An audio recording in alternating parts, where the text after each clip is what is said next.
Hey folks, so I wanted to start today off with a quick introduction. My name is George and I love making stupid things. To me, there's such a simple joy in the spontaneity of a stupid idea or a stupid thing. With each one that I'm able to make or each idea I'm able to realize, it slowly lifts the veil of what I think I can or can't do. It also helps to remove any preconceptions I have on how I should be approaching design problems, um, and it serves to make me a better designer and a much more efficient maker. Now, what I have here today is one of those stupid things, and I wanted to share it with you guys. This is a 3D printed PETG lens that allows full frame mirrorless cameras to shoot stereoscopic wiggle photography. It uses these three 30mm lenses to project a slightly different perspective onto the full frame sensor.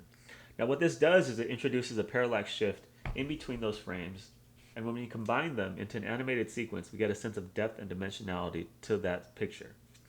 Now, since I only have the Sony A7R2 on hand, it's only available for Sony full-frame cameras.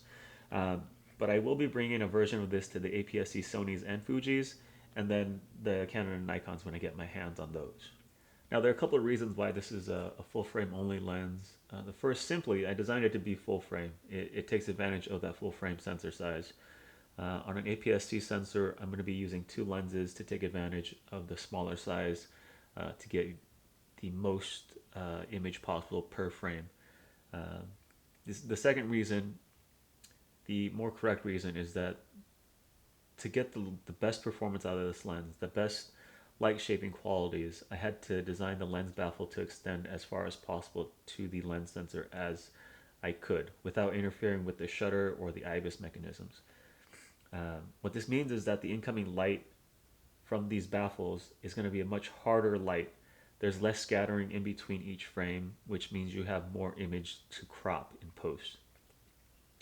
You can see an example here. But what this does is it introduces another problem. Since I can't extend the baffles all the way to the sensor because of the shutter and the IBIS mechanism, there is a gap in between the rear lens element here and the sensor. And since there is that gap, there is still light leakage in between each frame. So what you'll see um, in the sample shots is that the center frame is typically slightly overexposed versus the left and the right frame. But that's easily correctable in post. And for me, it's not too big of an issue. And it's one of the constraints that I couldn't solve because of the shutter and also the IBIS. Now, because I designed the lens to extend into the camera body, I needed to use a different mount in lieu of the traditional bayonet style that E-mount uses.